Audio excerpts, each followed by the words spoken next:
کعبہ ایمان مدد انتظار کرم تستان عینی را اے خدا جو خدا بینو خدا دا مدد بگرداب بلا افتاد کشتی ضعیفان و شکستہ را تو کشتی بحق کے خواجہ عثمان ہارون مدد کن یا معین الدین چشتی مدد کن یا معین الدین چشتی مدد کن یا معین الدین چشتی لائق ست تکریم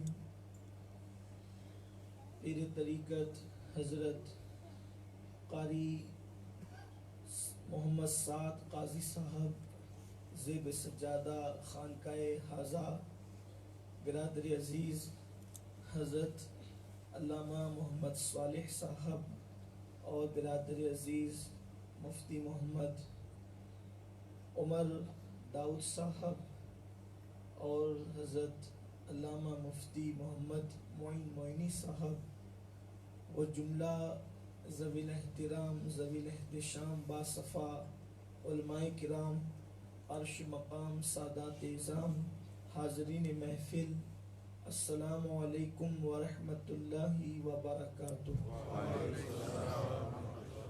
انتہائی عقیدت و محبت کے ساتھ اپنے اور ساری کائنات کے مرکز عقیدت انیس بے کساں چارہ ساز درد منداں ہم غریبوں کے غم گسار ہم فقیروں کی ثروت شہر یار ارم تاجدار حرم نوبہار شفاعت شب اسرا کے دولہا نوشے بزم جنت دانائے سبل مولائے کل ختم الرسل خسرو خوباں سیاح لامکاں وجہ کن فکاں در اللہ المکنون سر اللہ المخزون عالم ما کانا وما یکون آب و گل انبیاء جان و دل اصفیاء مطلع ہر سعادت مقطع ہر سیادت خلاصہ کائنات فخر موجودات حضور احمد مجتبی محمد مصطفیٰ صلی اللہ فدا صلی اللہ تعالی علیہ وآلہ وصحبہ وبارک وسلم کی بارگاہ بے کس پناہ میں جس طریقے سے میں پڑھاؤں بلند آواز سے میرے ساتھ مل کر پڑھیں۔ الصلاۃ والسلام علیک یا رسول اللہ، الصلاۃ والسلام علیک یا نبی اللہ، الصلاۃ والسلام علیک یا حبیب اللہ وعلی آلک واصحابک یا نور اللہ صلی اللہ تعالی علیہ وسلم۔ اللہ کا بے پناہ شکر اور احسان ہے کہ زیادہ تر وقت اس طرح کی محفلوں میں اللہ کی توفیق سے گزرتا ہے، لیکن جب کوئی محفل خانقاہ میں منعقد ہوتی ہے تو اس وقت دل کی کلیاں مسکرانے لگتی ہے، اس لیے کہ دل جو تبدیل ہوتے ہیں وہ خانقاہوں ہی سے تبدیل ہوتے ہیں، اور اکثر یہ بات ہم کہتے ہیں بالخصوص سرکار غریب نواز کے ملک میں رہ کر کہ دین وہی چاہیے جو ہمیں خانقاہوں سے ملا ہے، اس لیے کہ دنیا میں انقلاب خانقاہوں سے آیا، اور اب بھی دنیا میں اگر انقلاب آ سکتا ہے تو خانقاہ اور خانقاہی لوگوں کے ذریعے سے آ سکتا ہے، اس لیے کہ اور جگہ دل بدلتے ہیں، خانقاہوں میں دل بدلتے ہیں، اور انقلاب جو آتا ہے وہ دلوں کی وجہ سے آتا ہے۔ اگر آپ دل سمجھتے ہیں تو دل پارٹیوں کو کہتے ہیں، تو اور جگہ لوگ دل بدلتے ہیں اور خانقاہوں میں دل بدلتے ہیں۔ آپ جانتے ہیں کہ ہندوستان کفرستان بنا ہوا تھا، اس کفرستان میں اگر کسی نے دل بدل کر اسلام کا پرچم لہرایا ہے تو وہ کوئی اور نہیں ہے 90 لاکھ کو کلمہ پڑھانے والے سرکار غریب نواز ہیں۔ اور الحمدللہ اس وقت ہم سلسلہ عالیہ چشتیہ نظامیہ کی خانقاہ میں موجود ہے، بلکہ آپ نے اگر سنا ہوگا کبھی تو ہم یہ اکثر کہتے ہیں کہ ہندوستان کے جتنے مسلمان ہیں، چاہے وہ کسی سلسلے میں مرید ہوں، ہندوستان میں مسلمان پیدا ہوتا ہے تو وہ چشتی پیدا ہوتا ہے، اس لیے کہ اہل ہند کو غریب نواز نے کلمہ پڑھایا ہند والوں کو.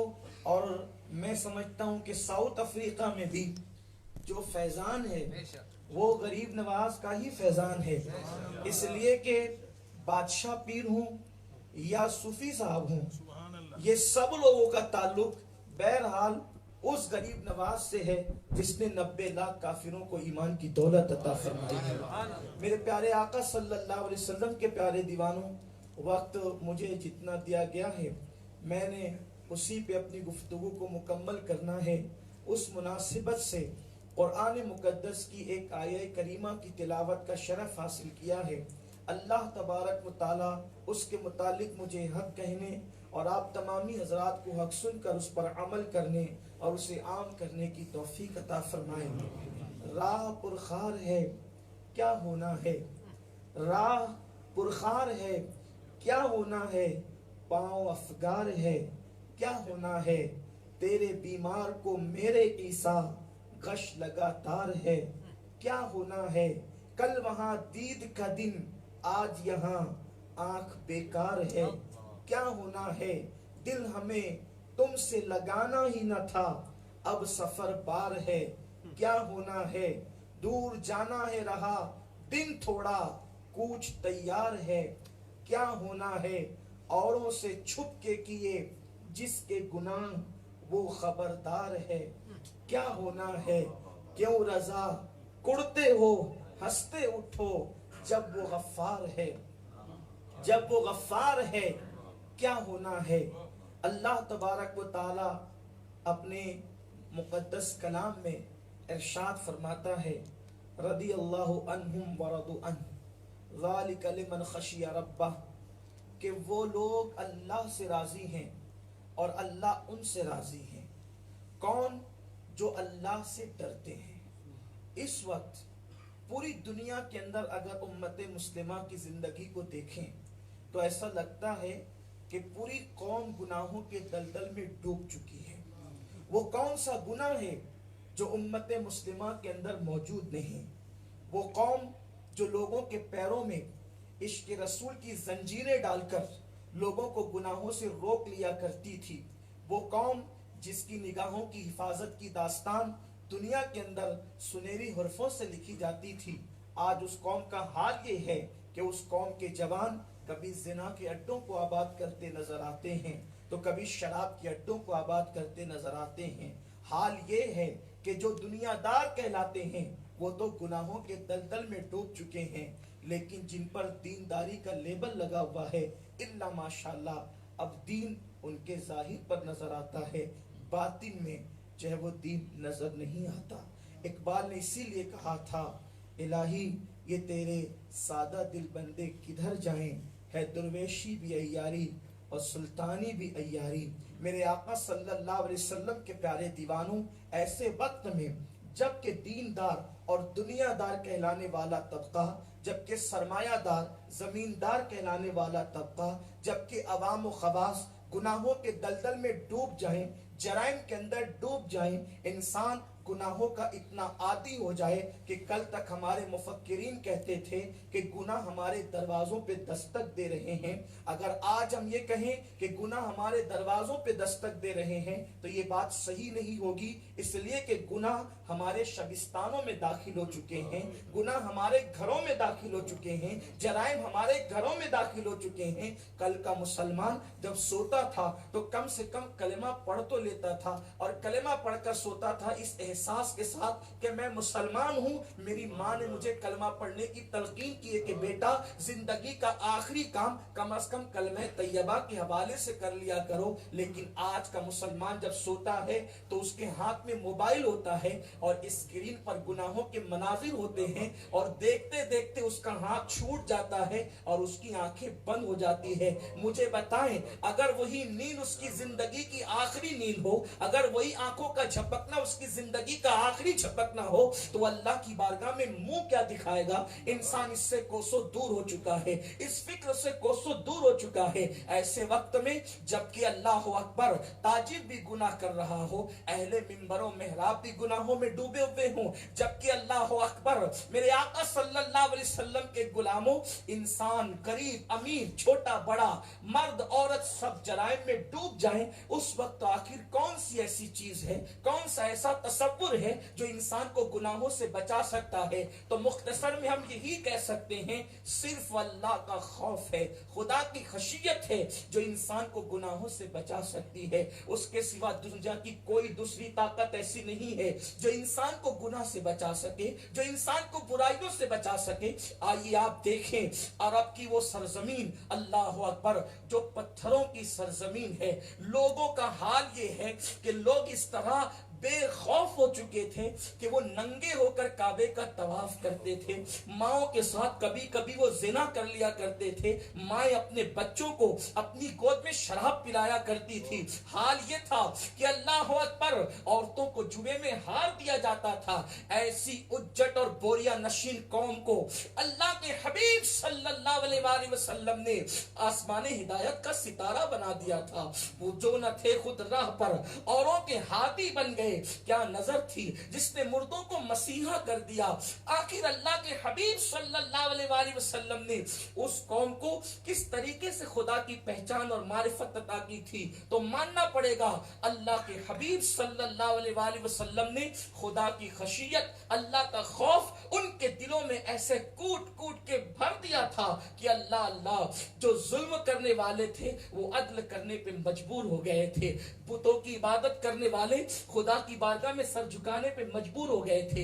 ایک ہی طاقت ہے، اللہ کی خشیت، اللہ کا خوف، جو انسان کو صنم خانوں سے روک کر خدا خانے کی طرف رخ کرنے پہ مجبور کر دیتی ہے. اللہ کا خوف جس کے دل میں بس جاتا ہے، پھر وہ گناہوں کے اڈوں کو چھوڑ کر اللہ رب العزت کی عبادت کی طرف وہ آ جاتا ہے. اللہ کے رسول صلی اللہ علیہ وآلہ وسلم نے کس طرح صحابہ کے دل میں اللہ کا خوف پیدا کیا تھا.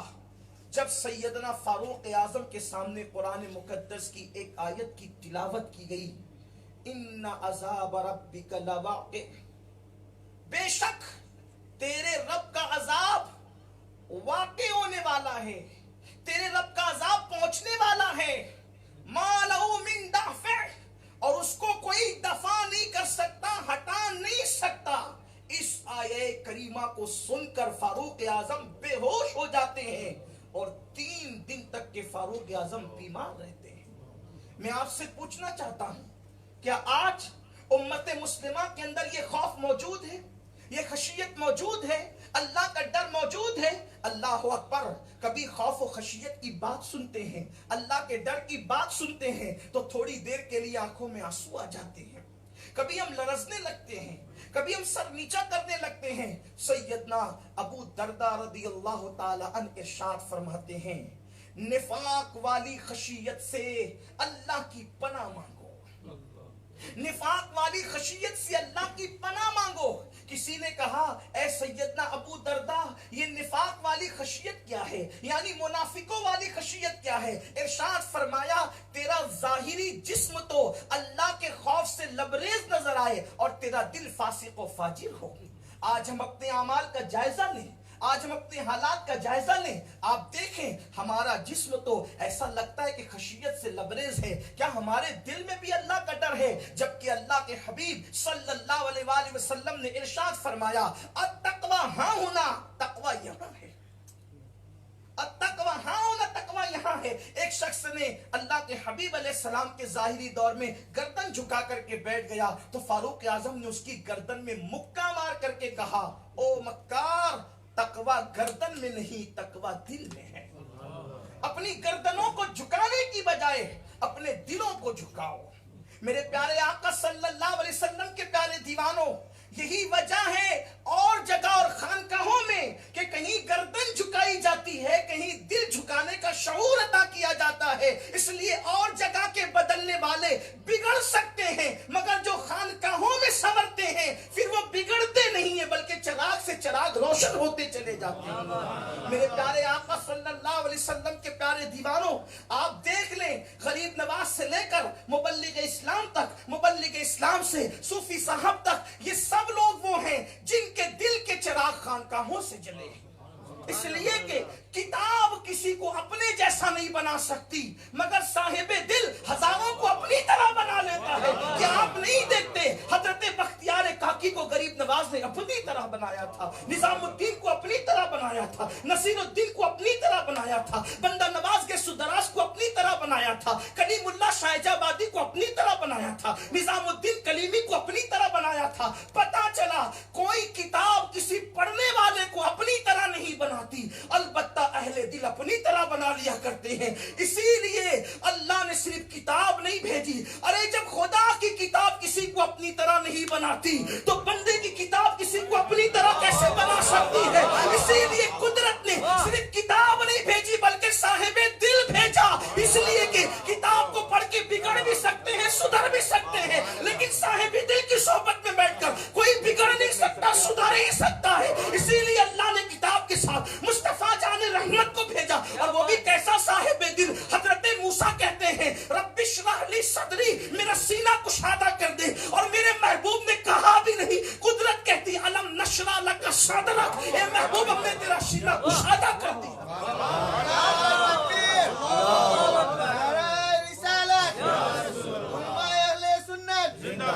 اس صاحب دل نے صفا کے چبوترے پہ بیٹھ کر کیسے صاحب دل بنائے کہ اللہ اکبر، دنیا کی کوئی یونیورسٹی ایسا نہیں پیش کر سکتی جیسا میرے نبی نے ابو بکر صدیق کو بنا کر، فاروق اعظم کو بنا کر پیش کیا، عثمان غنی کو بنا کر پیش کیا، مولا علی کو بنا کر پیش کیا، سعد و سعید، طلحہ و زبیر کو بنا کر پیش کیا. میرے پیارے آقا صلی اللہ علیہ وسلم کے پیارے دیوانوں، ایک بات اور عرض کروں.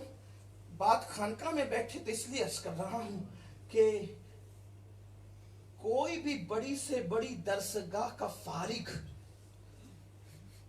کبھی مقتدا ہوتا ہے، کبھی مقتدی ہوتا ہے. یعنی بڑی امریکہ کی یونیورسٹی ہو، برطانیہ کی ہو، افریقہ کی ہو، ہند کی ہو، سندھ کی، کہیں کی بھی ہو، کبھی کبھی وہاں کا پڑھا ہوا نوکری کرتا ہے، کبھی آفیسر بنتا ہے، یعنی کہیں مقتدی بنا کبھی مقتدا. لیکن نبی کی خانقاہ سے نکلنے والا کوئی بھی طالب علم مقتدی نہیں بنا. حضور کی خانقاہ میں پڑھنے والوں کو حضور نے سب کے سب کو مقتدا بنایا اور فرمایا اصحابی کالنجوم فبأیہم اقتدیتم اہتدیتم. میرے سارے کے سارے صحابہ ستاروں کی طرح ہے، ان میں سے جس کی پیروی کرو کہ ہدایت پا جاؤ. تو عرض یہ کر رہا تھا، اللہ کی خشیت والوں کے پاس بیٹھ کر ملتی ہے، اللہ کا خوف. تو حضرت سیدنا ابو دردہ فرماتے ہیں رضی اللہ تعالیٰ عنہ، نفاق والی خشیت سے، منافقوں والی خشیت سے اللہ کی پناہ مانگو کہ جسم پر تو خشیت نظر آ رہی ہو اور دل فاسق و فاجر ہو. اپنی گفتگو کو بہت طویل نہ کرتے ہوئے آئیے ایک روایت پڑھ کر اپنی گفتگو مکمل کرتا ہوں تاکہ وقت پر گفتگو ختم ہو جائے. حضرت سیدنا فاروق اعظم رضی اللہ تعالیٰ، اس روایت کو لکھا ہے ابن حجر مکی رحمت اللہ علیہ نے. فاروق اعظم رضی اللہ تعالیٰ حضرت کعب احبار سے کہتے ہیں اے کعب، ذرا مجھے ایسی بات سناؤ جس سے میرے دل میں اللہ کا خوف اور پیدا ہو. حالانکہ وہ حضور سے اتنا کچھ سن چکے تھے کہ اتنے خاشع تھے اور ایسی خشیت ان کے دل میں تھی کہ ان کے چہرے پر آنسوؤں کی لکیر تھی، مسلسل اللہ کی خشیت سے آنسو بہنے کی وجہ سے آنسوؤں کی لکیر تھی. بڑی معذرت کے ساتھ میں آپ سے یہ ضرور کہوں گا کہ ہمیں امید رکھنی چاہیے لیکن خوف کے ساتھ. امام حسن بصری سے کسی نے پوچھا کہ ہم ایسوں کی محفل میں بیٹھتے ہیں جو لوگ اتنی امید دلاتے ہیں کہ ہمارے دل اڑنے لگتے اور ہم بے باک ہو جاتے ہیں, پھر ہم کسی ایسی محفل میں چلے جاتے ہیں کہ وہ ہمیں ڈراتے ہیں اور ہمیں اللہ کے خوف سے رونا آتا ہے. تو حضرت امام حسن بصری نے فرمایا بے باک بنانے والوں کی محفل سے ڈرانے والوں کی محفل تمہیں زیادہ فائدہ پہنچائے گی. بے باک بنانے والوں کی, یہ امام حسن بصری رضی اللہ تعالیٰ کا قول ہے, اس کو بھی امام ابن حجر نے لکھا ہے. تو آج ہم بے باک ہو گئے یہ سوچ کر کہ ہم تو حضور کے امتی ہیں, اور الحمدللہ بے شک امتی ہیں, اور یہ بہت بڑی سعادت ہے. 12 انبیاء نے دعا کی تھی کہ اللہ محمد عربی کا امتی بنا دے. 12 انبیاء نے, اس میں سے چند انبیاء کو یہ شرف عطا کیا گیا. حالانکہ معاذ اللہ اس سے غیر نبی انبیاء کے نہ برابر ہوئے نہ بڑھ گئے, لیکن یہ حضور علیہ السلام کے امتی ہونے کا شرف ہے, بن مانگے ہمیں ملا ہے. مگر یاد رکھنا, امتی اپنے آپ کو کہہ لینا آسان ہے مگر امتی ثابت کر لینا بہت مشکل ہے. اور قیامت کے دن اگر حضور علیہ السلام نے پوچھ لیا امتی کہلاتا تھا, اس کا ثبوت کیا ہے, تو میں سمجھتا ہوں کہ شاید میں اور آپ نہیں پیش کر سکتے. اس بات کو آپ اچھی طرح ذہن میں رکھ لیں. یہ جو باتیں آپ اور ہم کرتے ہیں نا کہ ہم جو ہے وہ فلاں ہیں اور فلاں ہیں اور فلاں ہیں, یاد رکھیں کہ یہ بڑی باتیں ہیں اور چھوٹے مجھ سے بڑی باتیں اچھی نہیں لگتی. میں بات اس کی کر رہا ہوں جسے دنیا امیر المومنین, غیظ المنافقین, امام المجاہدین سیدنا عمر ابن خطاب کے نام سے جانتی ہے.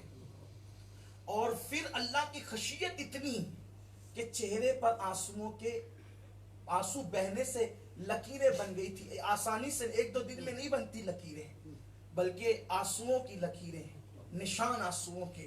اور اس کے بعد بھی کعب سے کہتے ہیں اے کعب, اور جو کعب ہے وہ صحابی نہیں ہے, وہ تابعی ہے, فاروق اعظم کے دور میں مسلمان ہوئے ہیں. تو کہتے ہیں ذرا ایسی بات سنا کہ میرے دل میں اللہ کا ڈر پیدا ہو, مزید ہو, خوف پیدا ہو. تو کعب احبار نے پھر اب بیان کرنا شروع کیا. کعب کہتے ہیں امیر المومنین, ہم نے دیگر آسمانی کتابوں میں یہ بات پڑھی ہے کہ اگر قیامت کے دن آپ 70 انبیاء کے برابر بھی اعمال لے کر آئیں تو اس دن آپ اپنے اعمال کو حقیر سمجھیں گے. 1-2 نبی کی بات نہیں ہو رہی ہے, 70 انبیاء کی طرح, 70 انبیاء کی طرح, جن کی زندگی میں فجر کی نماز بھی نہ ہو, جن کی ظہر کی نماز کھیل کود کے میدان میں چھوٹ جاتی ہو, بچوں کی محبت میں عصر کی نماز جن کی ترک ہو جاتی ہو, مغرب کی نماز جو اللہ اکبر موبائل پہ گیم کھیلتے ہوئے چھوڑ دیتے ہوں, انہیں عاشق رسول کہلانے کا حق کیا ہے؟ عاشق تو وہ تھے جو رسول اللہ کی آواز پر پہلی رات کی دلہن چھوڑ کر بارگاہ رسالت میں سر کٹانے کے لیے آ گئے تھے. ہمارا حال تو یہ ہے کہ فجر کی نماز میں سر جھکانے کے لیے بھی نہیں آتے, وہ تو سر کٹانے آ گئے تھے, اور ہم سر جھکانے بھی آنے کے لیے تیار نہیں ہیں. اللہ اکبر, ہمیں عاشق رسول کہلانے کا حق کیا ہے؟ اللہ کرے ہم عاشق رسول ہوں, اللہ ہمیں عاشق رسول بنا دے, بلکہ جنہوں نے عشق کیا ان کے عشق کے چند قطرے عطا فرما دے. فاروق اعظم سے کعب نے کہا امیر المومنین, اگر آپ 70 انبیاء کے برابر اعمال لے کر کے آئیں تو بھی آپ اپنے اعمال کو حقیر سمجھیں گے. امام اہل سنت کہتے ہیں بازار عمل میں تو سودا نہ بنا اپنا, بازار عمل میں تو سودا نہ بنا اپنا, سرکار کرم تجھ میں عیبی کی سمائی ہے, سرکار کرم تجھ میں عیبی کی سمائی ہے. میرے آقا صلی اللہ علیہ وآلہ وسلم کے دیوانوں, حضرت فاروق اعظم نے گردن جھکا لی, آنکھوں سے لبریز ہو گئی, اشک آنکھوں میں آ گئے, خشیت ربانی سے آنکھیں بہنے لگی, اور پھر تھوڑی دیر کے بعد افاقہ ہوا. تو حضرت کعب سے کہا کعب ذرا اور کچھ بات آگے بڑھا تاکہ اللہ کی خشیت مزید دل میں پیدا ہو.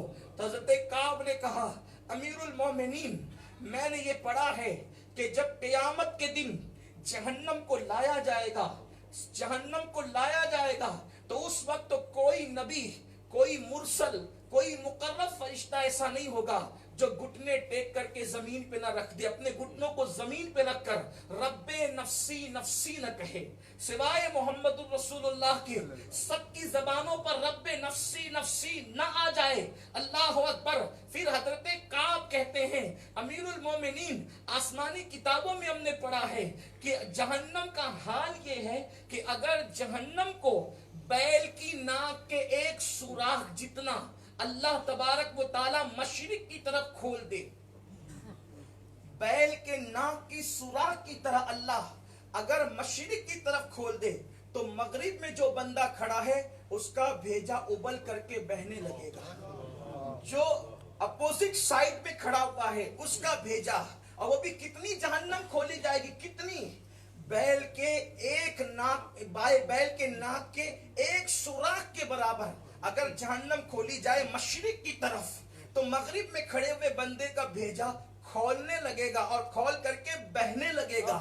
یہ کیفیت ہوگی. امیر المومنین نے پھر گردن جھکائی اور رونے لگے اور پھر کہتے ہیں اے کعب ذرا کچھ اور بیان کرو. اب کعب احبار کہتے ہیں امیر المومنین قیامت کا دن ہوگا اور اللہ جبریل امین سے کہے گا اے جبریل ذرا جہنم کو لے کر کے آ.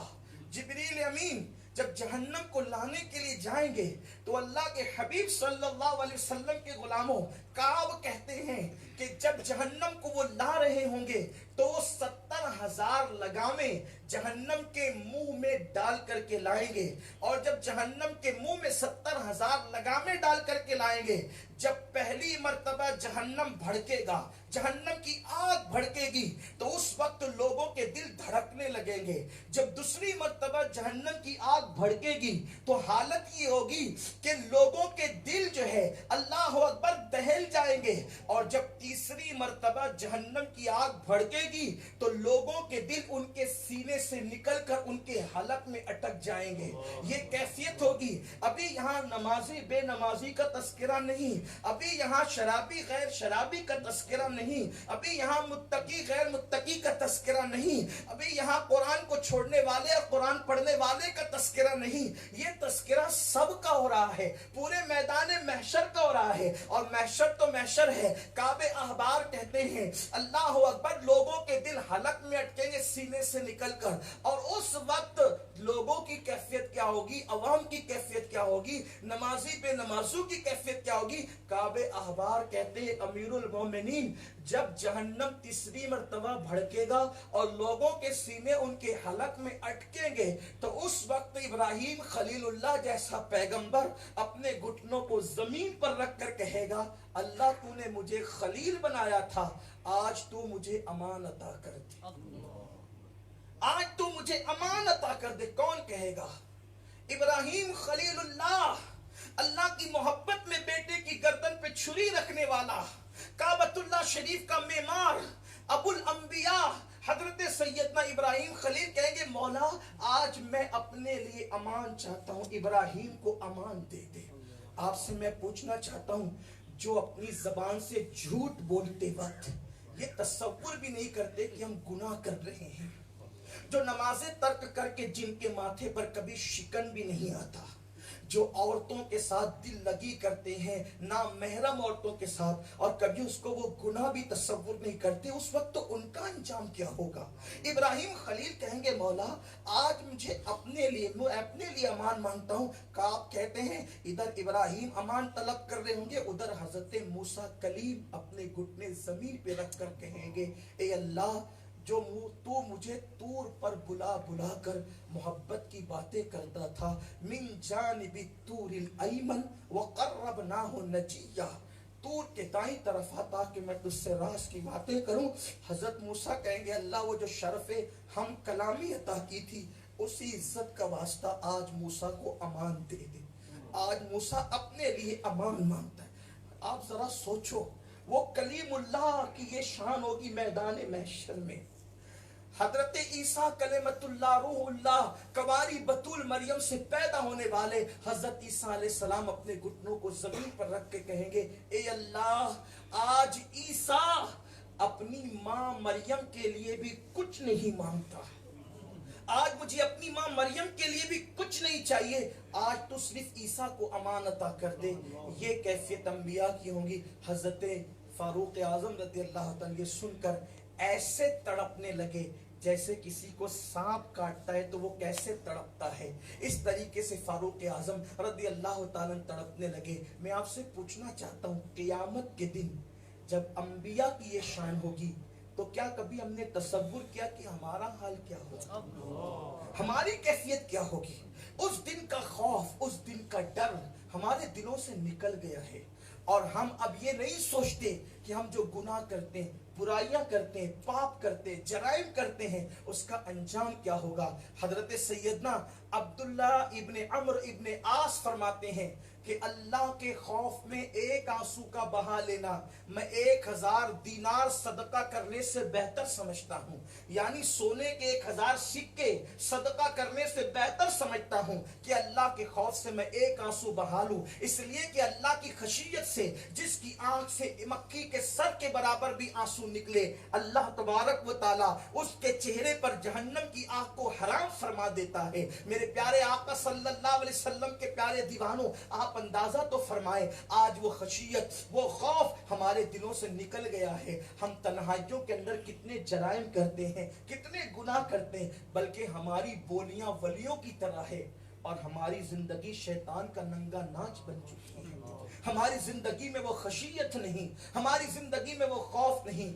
آئیے آپ کو بتاؤں میرے پیارے آقا صلی اللہ علیہ وسلم کے پیارے دیوانوں، اللہ کا خوف کسے کہتے ہیں؟ اصل بات یہ خشیت کسے کہتے ہیں؟ حدیث پاک میں آتا ہے کہ اللہ کا خوف تیرے اور گناہ کے درمیان آڑ بن جائے۔ خوف اس کا نام نہیں کہ صرف آنسو بہے، خوف اس کا نام نہیں کہ صرف گردن جھکے، خوف اس کا نام نہیں کہ ہم استغفر اللہ کہیں۔ صوفیہ فرماتے ہیں صرف آنسو بہانا اور گناہوں سے نہ بچنا یہ عورتوں کی طرح رونا ہے، کہ عورتیں تو نرم باتیں سن کر بھی رونے لگتی ہے، عورتیں تو خشیت کی باتیں اور قصے کہانیاں سن کر بھی رونے لگتی ہے۔ آج رونا رلانا کوئی اہمیت کا حامل نہیں ہے۔ جو قوم ہیرو ہیروئن کے جدائی کے مناظر دیکھ کر روئے، اگر وہ قوم ایسے بیانات پر روئے تو میں نہیں سمجھتا کہ کوئی حیثیت کی بات ہے۔ بات اصل یہ ہے، خشیت اس کو کہتے ہیں کہ اللہ تجھے اس مقام پر نہ دیکھے جہاں اس جانے سے تجھے منع کر دیا ہے اس نے، اور جب تک کہ گناہ اور تیرے درمیان خدا کا خوف جو ہے وہ کہ وہ دیکھ رہا ہے، جب تک کہ پردہ نہ بن جائے اس وقت تک کہ خشیت دل میں ہے یہ موجود، یہ بات پتہ نہیں چل سکتی۔ حضرت امام غزالی سے کسی نے پوچھا اللہ کے خوف کی نشانی کیا ہے؟ امام غزالی فرماتے ہیں جس چیز سے اللہ نے تجھے منع کر دیا ہے اس کام کو اللہ تجھے کرتا نہ دیکھے، اسی کو اللہ کا خوف کہتے ہیں، اسی کو خشیت الہی کہتے ہیں۔ آئیے حضرت داتا صاحب رحمۃ اللہ علیہ نے ایک بڑا پیارا واقعہ لکھا ہے جس کو میں اپنی الفاظ کے جامع میں عرض کروں۔ سیدنا فاروق اعظمی کا ذکر ہو رہا تھا، اتفاق سے قدرت کو منظور ہے کہ فاروق اعظم کا ہی ذکر ہو، اس لیے کہ آپ کی شہادت کے دن بھی چل رہے ہیں۔ تو سیدنا فاروق اعظم کی عادت کریمہ تھی کہ ذرا میں لوگوں کو چیک کروں کہ لوگ اللہ رب العزت کی خشیت پر ہیں یا دور ہو گئے، کیونکہ جیسے جیسے دور ظاہری زمانے رسالت سے دور ہوتا جائے گا لوگوں کے دل سے خوف بھی دور ہوتا جائے گا۔ تو سیدنا فاروق اعظم رضی اللہ تعالیٰ عنہ اپنی لباس بدلتے ہیں، سر پہ ایسا کپڑا باندھتے ہیں کہ کوئی پہچان نہ سکے، اور آپ جو ہے مدینہ منورہ کے مضافات میں نکلتے ہیں، چراگاہوں میں نکلتے ہیں۔ کیا دیکھا؟ ایک بندہ جو ہے وہ بکریاں چرا رہا ہے، لیکن بکریاں چرانے کا انداز بڑا نرالا ہے کہ اس نے درخت کے نیچے جو ہے وہ مصلی بچھا کر کے رکھا ہے اور وہ نماز پڑھ رہا ہے۔ فاروق اعظم گئے، اس کو سلام کیا۔ اب ہمارا حال یہ ہے کہ اگر ہمیں کوئی دیکھ لے تو ہماری نماز پڑھنے کا انداز بھی بدل جاتا ہے، حالانکہ یاد رکھنا کہ یہ بڑا عجیب سا معاملہ ہے۔ اتنی عظیم نماز اور ہم نے کس کے لیے کر دی؟ اتنی عظیم نماز ہم نے کس کے لیے کر دی؟ یاد رکھنا کسی کو دکھانے کا مطلب یہ ہے کہ آپ نے اپنے رب سے زیادہ اس کو اہمیت دی ہے، اس لیے کہ اگر آپ اس سے زیادہ رب کو اہم سمجھتے تو آپ اس طرف توجہ نہ کرتے بلکہ رب کی طرف توجہ کرتے. زبانی طور پر تو ہم کچھ اور کہتے ہیں لیکن عملی طور پر شاید ہم شرک میں گرفتار ہوتے جا رہے ہیں. ویسے بھی ریاکاری کو شرک اصغر کہا گیا. اسی لیے مولا مشکل کشا نے فرمایا لوگ کثرت عمل پر توجہ دیتے ہیں. مولا مشکل کشا فرماتے ہیں لوگ کثرت عمل پر توجہ دیتے ہیں اور میں عمل کی قبولیت پر توجہ دیتا ہوں. اس لیے کہ اگر وہ تھوڑے کو قبول کر لے تو پھر وہ تھوڑا نہیں رہ جاتا اور اگر وہ زیادہ کو رد کر دے تو وہ زیادہ نہیں رہ جاتا. اس لیے انسان کو چاہیے کہ عمل پر توجہ کرنے کی بجائے عمل کی قبولیت میں محنت کرو. تھوڑا وہ قبول کر لے تو بھی نجات ہے. اگر وہ رستے سے تکلیف دینے والی چیز ہٹانے والے عمل کو قبول کر لے تو وہ اسی پر جنت عطا کر دیتا ہے اور 80 سال کی عبادت کو رد کر دے تو پھر کسی کو شیطان بھی بنا دیتا ہے. اس لیے عمل کی قبولیت پر محنت ہونی چاہیے. میرے آقا صلی اللہ علیہ وسلم کے دیوانوں کو سلام کیا. اس نے نماز جلدی سے مکمل کی. جواب دیا کہا کہ اے مسافر میں تیری کیا خدمت کروں. تو آپ نے فرمایا کہ مجھے بھوکا ہوں بکریوں کا دودھ چاہیے. تو اس جوان نے کہا کہ اے مسافر یہ بکریاں میری نہیں ہیں میں ان کا چرواہا ہوں اس لیے میں دودھ نہیں دے سکتا. تو کہا اچھا دودھ نکالے گا تو مالک کو پتہ چل جائے گا بکریوں کے مالک کو. تو ایک کام کر ایک بکری میرے ہاتھوں بیچ دے. یہ بکری کو میں یہی کاٹ کے بھونوں گا تو بھی کھانا میں بھی کھاؤں گا میں پیسے بھی دوں گا تجھے. تو کہا کہ میں تو کہہ چکا کہ میں بکریوں کا مالک نہیں ہوں تو میں بکری کا جب دودھ نہیں دے سکتا تو بکری بیچ کیسے سکتا ہے. کہا جنگلوں میں یہ حادثات روز روز ہوتے ہیں کہ بھیڑیا بکری کو اٹھا لے جاتا ہے اور جب تم جا کر کے کہتے ہو کہ بھیڑیا اٹھا لے گیا تو وہ مالک مان لیتا ہے. مجھے بیچ دے بکری تجھے پیسے بھی مل جائیں گے کھانا بھی بکری کا گوشت بھی مل جائے گا اور پھر جا کر کہہ دینا کہ بھیڑیا اٹھا لے گیا. تو اس نے اوپر سے نیچے تک دیکھا. کہا کہ آپ نے مجھے سلام کیا تھا تو میں نے آپ کو مسلمان سمجھا تھا. کیا آپ مسلمان نہیں ہیں؟ کیا آپ مسلمان نہیں ہیں؟ میں نے تو سلام پر آپ کو آپ مسلمان نہیں ہیں. کہا میں مسلمان ہوں. کہا کیسے مسلمان ہیں آپ؟ کہتے ہیں کہ جا کر کے کہہ دینا کہ بھیڑیا لے گیا. کیا سمجھتے؟ تو کہا بات تو صحیح ہے اس لیے کہ وہ بکریوں کا مالک تو نہیں دیکھ رہے تو جا کے کہہ دے گا وہ یقین کر لے گا. تو اس نے کہا اے مسافر بکریوں کا مالک دیکھے نہ دیکھے لیکن میرا مالک تو دیکھ. میں بکری کے مالک کو جھوٹ بول کے مطمئن کر سکتا ہوں کیا اپنے مالک کو بھی مطمئن کر سکتا ہوں. فاروق اعظم نے اس جوان کو سینے سے لگا کے فرمایا جب تک تم جیسے لوگ اس امت میں موجود رہیں گے اس امت کو کبھی زوال نہیں آ سکتا. یہ امت کبھی زوال پذیر نہیں ہو سکتی جب تک تم جیسے لوگ رہیں گے. مگر افسوس اب ایسے لوگ چراغ لے کر نہیں بلکہ سورج لے کر تلاش کیجئے. کہنے والوں نے کہا کہ دین کتابوں میں ہے دیندار قبروں میں ہے. اب لوگ جو کچھ کر رہے ہیں شاید نمائش کر رہے ہیں اور نمائش اور جگہ تو مقبول ہو سکتی ہے لیکن وہ دانا اور بینا جسے قادر و قیوم کہتے ہیں اس کی بارگاہ میں نمائشیں مقبول نہیں ہوتی. آئیے حقائق کی طرف آئیے صداقت کی طرف آئیے سچائی کی طرف اور دل بدلنے کی بجائے اپنے دلوں کو بدلیں اپنے دلوں کو مزین کریں. پھر کہتا ہوں کہ جب دل بدلتے ہیں تو پھر جنید و بایزید جیسی ہستیاں لوگ اپنی نگاہوں سے دیکھتے ہیں. آئیے خانقاہوں سے اپنا رشتہ بڑھائیے. اور آپ نے آج کی یہ محفل حضرت علامہ عبدالعلیم میٹھی صدیقی رحمت اللہ تعالی علیہ کے نام سے منسوب کی ہے تو وہ ایسا بدل جلیل تھا جسے دنیا مبلغ اسلام کہتی ہے جس نے کم و بیش 70,000 کافروں کو ایمان کی دولت عطا کی تھی. اور بات یہ ہے کہ وہ بھی کیسا صاحب یاد رکھنا دل والوں سے انقلاب آتا ہے.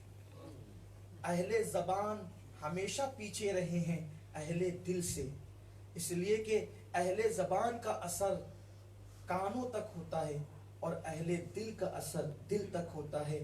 دل سے جو بات نکلتی ہے اثر رکھتی ہے پر نہیں طاقت پرواز مگر رکھتی ہے.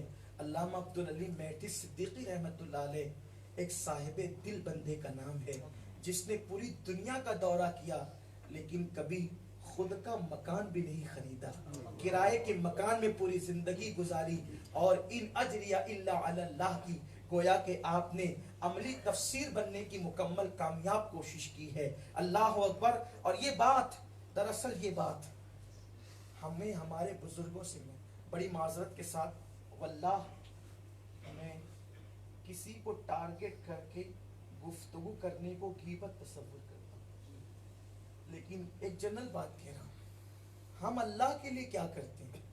تقریر کی تو یہ سوچا کہ نذرانہ کتنا ملے گا، جو اور مخلص ہوئے تو انہوں نے سوچا چلے نذرانہ چھوڑ دیتے ہیں، لیکن کم از کم چند بندے اٹھ کر اتنا ہی کہے کہ کیا اچھی تقریر تھی۔ اگر یہ تصور بھی دل میں رکھا تو تقریر اللہ کے لیے کہاں ہوگی؟ جنہوں نے نذرانہ مانگا انہوں نے تو بہت گھٹیا کام کیا، جنہوں نے نذرانہ نہیں کم سے کم داد مانگی کہ چلو لوگ تعریف ہی کر دیں گے، تو اللہ کے لیے کیا؟ مسجد بنائی تو سوچا کہ لوگ کہیں گے کہ کتنا بڑا کام کیا، یعنی ہم نے کتاب لکھی تو کہا کہ کیا دلائل پیش کیے حضرت نے، ہے نا؟ اور یعنی ہم نے جو کیا الا ماشاءاللہ مخلوق کے لیے کیا، ہم نے خالق کے لیے کیا کیا؟ کبھی سوچے تو صحیح، ہم نے خالق کے لیے کیا کیا؟ دل میں ڈوبیں، سوچیں۔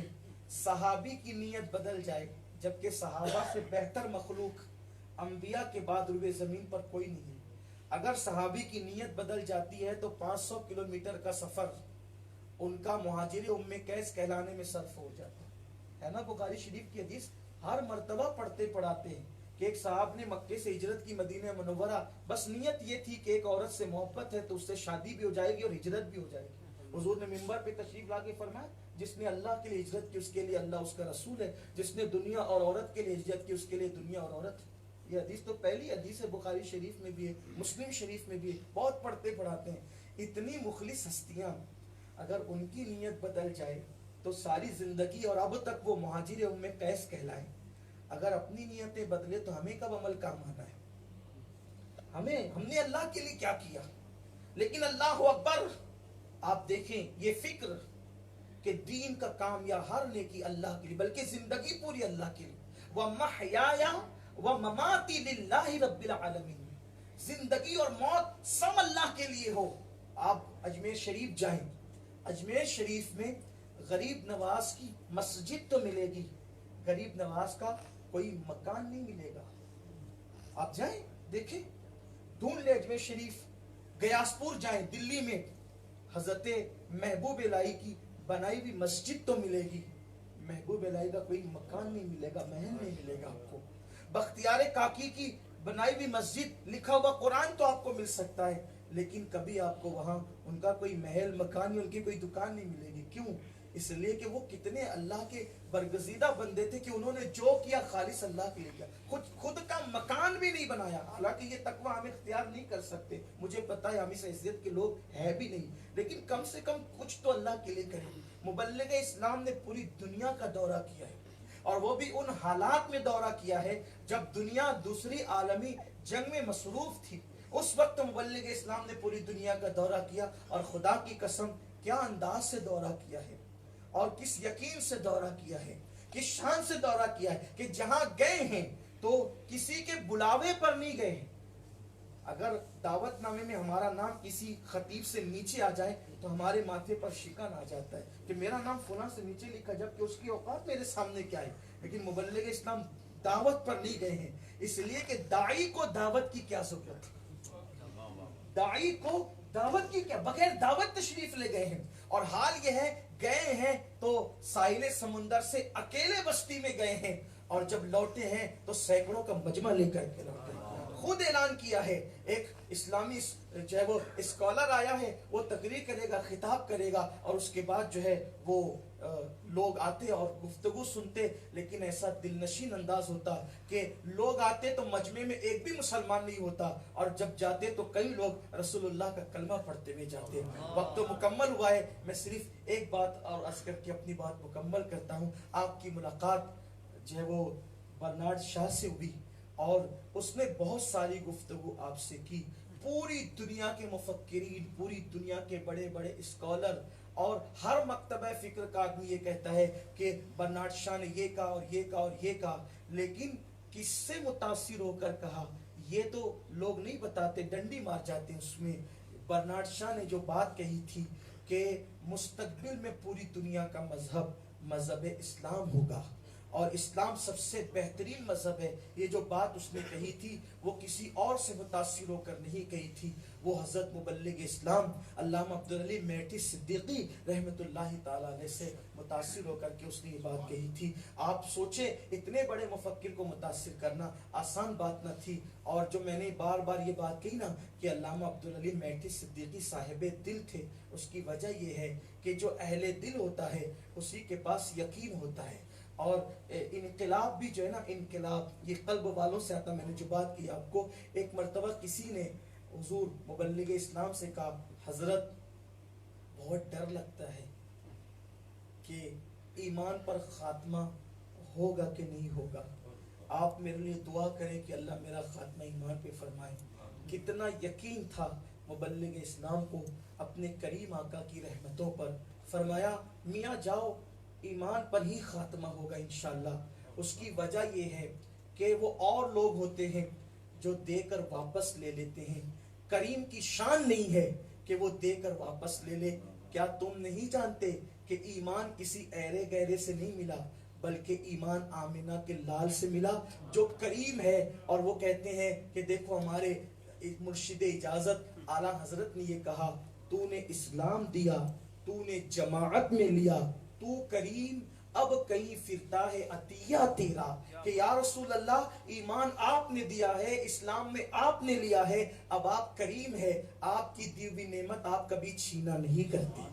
تو یہ یقین تھا اور ہمیں اسی یقین کی ضرورت ہے۔ اللہ رب العزت سے دعا ہے کہ اللہ تبارک و تعالی ہمارے دلوں میں اللہ کا خوف پیدا فرمائے، اللہ کی خشیت پیدا فرمائے، حضور رحمت عالم مصطفیٰ جان رحمت صلی اللہ علیہ وآلہ وسلم کی سچی محبت اور الفت عطا فرمائے۔ اور یہ بھی یاد رکھیں بزرگان چشت سے وابستہ رہنے والوں، یہ یقیناً کوئی قادری ہو، چشتی ہو، نقشبندی ہو، سہروردی ہو، سارے سلاسل اپنے ہیں، مشرب اپنے ہیں، لیکن اللہ تعالیٰ نے چشتی سلسلے کو یہ شان عطا کی ہے۔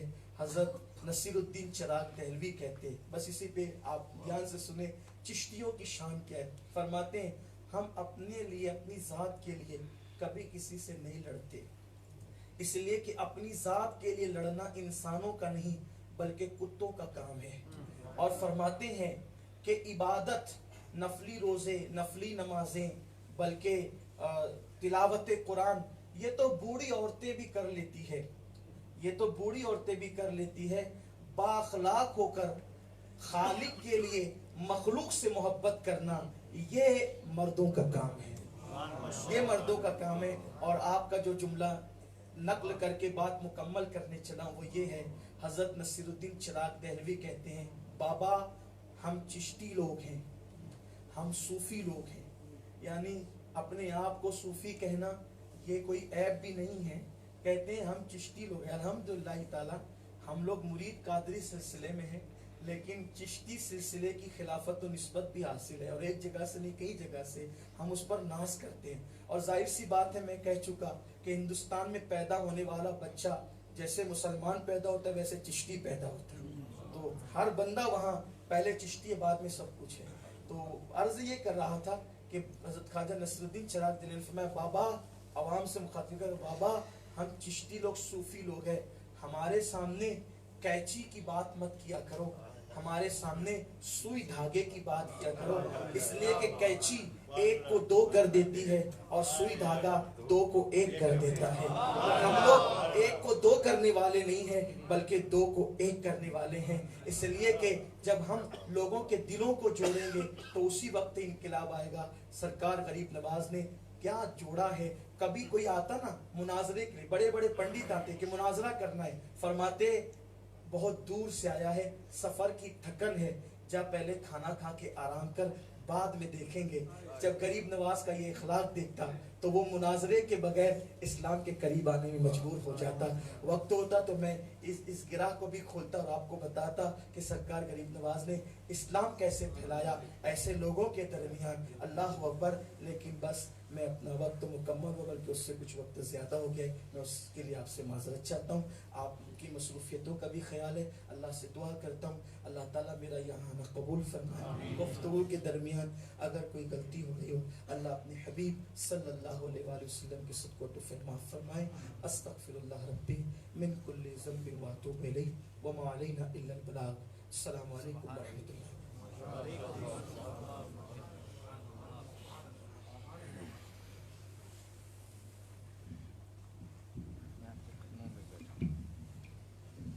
Assalamu alaikum wa rahmatullahi ta'ala wa barakatuh. It's a very difficult and a very hard act to follow, but I'm trying my best. Our Sayyid Saab, Alhamdulillah, Hazrat Maulana Sayyid Amin al-Qadri, he is our guest for today. And Alhamdulillah, he has enlightened us about the concept of khashiyat ilahi, fear of Allah subhanahu wa ta'ala. But he has given us a very comprehensive and a very spiritually rejuvenating lecture, and we make dua and supplicate for him. And because this is the Chishti Nizami Habibi Khanqah, in the words of the true Imam-e Ishq Muhabbat, Tuti Hind Malik Shu'ara, the greatest poet produced by the Indo-Pak subcontinent, Hazrat Khaja Amir Khusro radiyallahu anh, wherein he states, بخوبی ہم چو مہتا بندہ باشی بخوبی ہم چو مہتا بندہ باشی بملک دل بری پائندہ باشی. And this is our dua for our Hazrat, that as long as the moon is radiant, may Allah Ta'ala keep you radiant as well. And as long as the moon is radiant, may you always have dominion over the hearts of people. You know, he also quoted a sher of Allama Iqbal in his Jawab-e-Shikwa, کہ دل سے جو بات نکلتی ہے اثر رکھتی ہے پر نہیں طاقت پرواز مگر رکھتی ہے. In Farsi, the translation would be از دل خیزت بر دل ریزت, meaning whatever he has spoken is from the heart. That is why it has an effect on our hearts. Alhamdulillah. So he began his lecture with a concept that we are not unfamiliar with, being those of Mashrab and Salasil.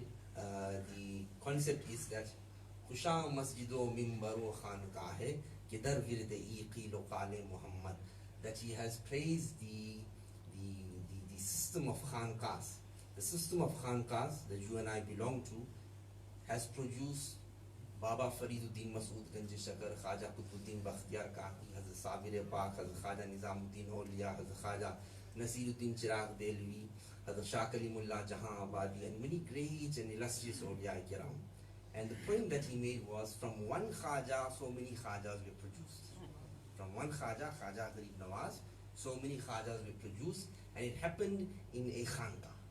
It happened in a Khanqa. And you know, a Khanqa is a place that nurtures a person, and a Khanqa is a place where the entire outlook of the person is also reformed. And with regards to khashiyat, he has quoted many instances of the Sahaba Kiram and some ayat of the Quran as well. One verse that he has quoted, Inna adhab rabbik lawaqi'. And when Sayyidina Umar radiyallahu ta'ala, the second Khalifa of Islam, used to listen to this particular verse of the Holy Quran, he used to become so overwhelmed by the fear of Allah subhanahu wa ta'ala that he used to physically become sick in the fear of Allah subhanahu wa ta'ala. So the fear of Allah subhanahu wa ta'ala is the topic that was discussed by our guest today, and he has also explained that many great awliya kiram have given various understandings and various interpretations of khashiyat and fear of Allah subhanahu wa ta'ala.